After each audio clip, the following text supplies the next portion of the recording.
Bismillah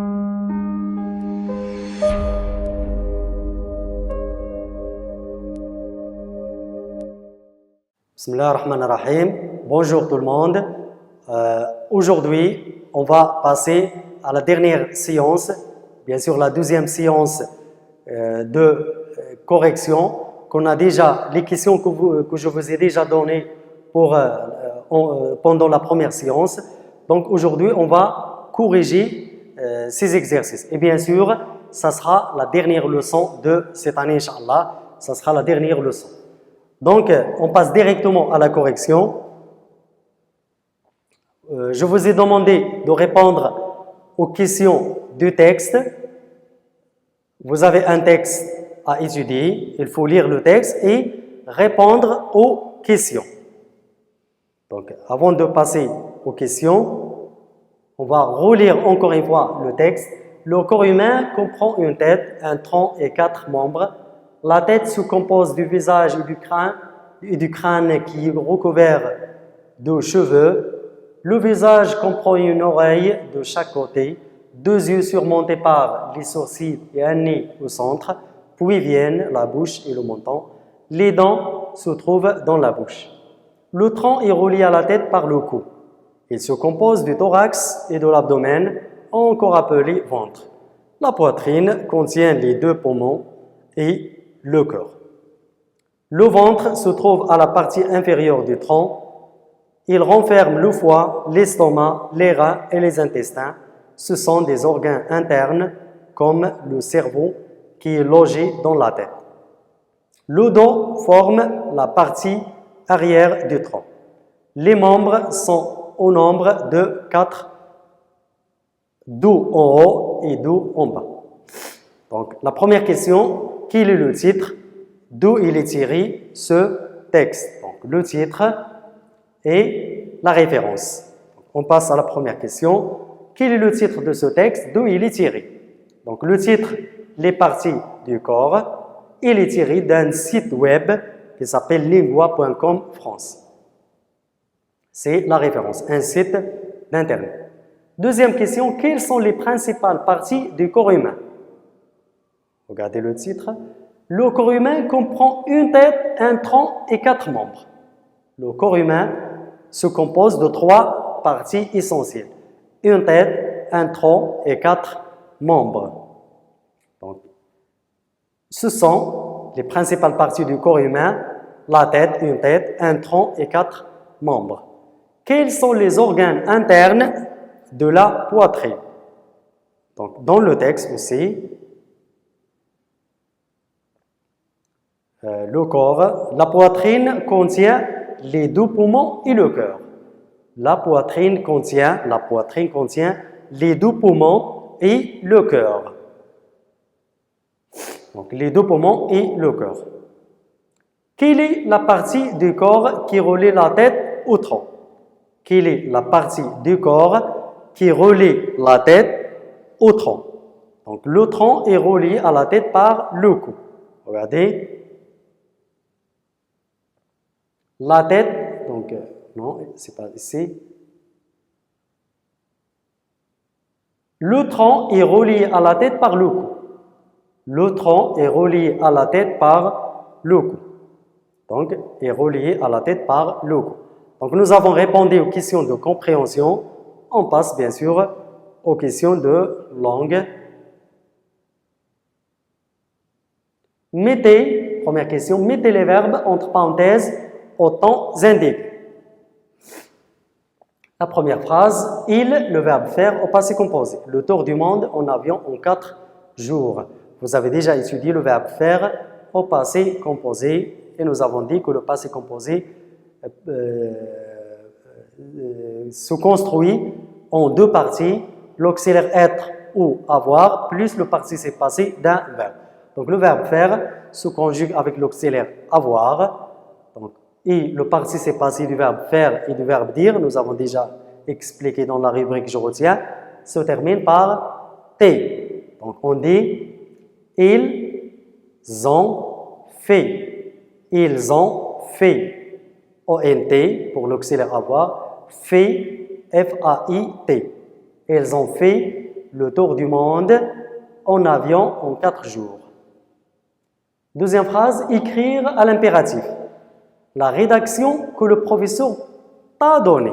Donc ici, le sujet, c'est toi. T'a donné pour la semaine prochaine. Pour l'impératif, il y a seulement 3 sujets. Toi, deuxième personne du singulier, ou bien nous, ou bien vous. C'est-à-dire la deuxième personne du singulier, la première personne du pluriel et la deuxième personne du pluriel aussi. Donc ici, nous avons un indice qui nous montre que le sujet doit être la deuxième personne du singulier. Qu'est-ce qu'on dit? Le verbe écrire, on dit écris la rédaction que le professeur t'a donnée pour la semaine prochaine. Par exemple, c'est la maman qui s'adresse à son fils, ou bien le père qui s'adresse à son enfant. Il dit écris. Écrit, on efface RE et on ajoute S. On a déjà dit que les terminaisons des verbes de troisième groupe, généralement, S, ONS, EZ. Donc, écrit avec S la rédaction que le professeur t'a donnée pour la semaine prochaine. Troisième phrase, tu veux aller au théâtre? La réponse, le verbe préférer, aller à la bibliothèque. Nous avons omis d'écrire ici le conditionnel présent.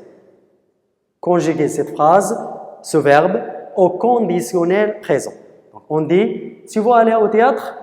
Je préférerais aller à la bibliothèque. Préférerais, donc R, on garde R comme radical du futur et on ajoute AIS. Je. R, AIS. Je préférerais aller à la bibliothèque. Donc, ce sont les questions de conjugaison. On passe à la grammaire. Soulignez l'expression de cause. Dans cette phrase, quelle est l'expression qui exprime la cause? Grâce à votre aide, nous avons réussi. Où est l'expression de cause? Pour exprimer la cause, on peut utiliser plusieurs expressions.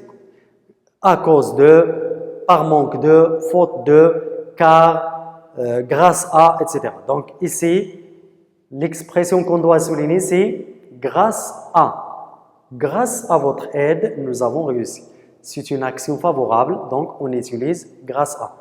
Dans le cas contraire, pour les actions défavorables, on utilise à cause de, par manque de, faute de. Donc souligner grâce à. Grâce à votre aide, c'est une action favorable. Nous avons réussi. La réussite, c'est une action favorable. Aider les autres, c'est une action favorable. Troisième question, écrivez correctement l'adjectif qualificatif entre parenthèses. J'aimerais bien acheter ces pantalons. Regardez le verbe aimer au conditionnel présent. J'aimerais, qui exprime un souhait. Quelqu'un qui souhaite acheter des pantalons, ces pantalons. Adjectif démonstratif. Mais ils sont trop grands pour moi. Malheureusement, ils sont trop grands. Donc nous avons le nom, les pantalons au pluriel. L'adjectif doit être aussi au pluriel. On doit ajouter S. Donc, et on dit, mais ils, le pluriel, sont trop grands pour moi. L'adjectif qualificatif, à titre de rappel, doit être accordé avec le nom ou le prénom auquel il s'attribue. Donc, ils sont trop grands. Bien sûr, c'est un adjectif qualificatif attribut parce qu'il vient après un verbe d'état, le verbe être. Trop, c'est un adverbe de quantité, bien sûr. Trop grand pour moi. Écrivez la phrase suivante à la forme négative. Nous avons déjà étudié la forme négative, la négation. Il y a deux. La phrase peut être sous deux formes. La forme affirmative, quand le fait existe, quand le fait existe, l'action existe, c'est une phrase à la forme affirmative. Dans le cas contraire, lorsque le fait n'existe pas, ou bien l'action n'existe pas, c'est la forme négative. Je regarde encore les publicités. C'est une phrase à la forme affirmative. On va transformer cette phrase à la forme négative. On dit « Je ne regarde plus les publicités ». Tant mieux. Je ne regarde plus les publicités.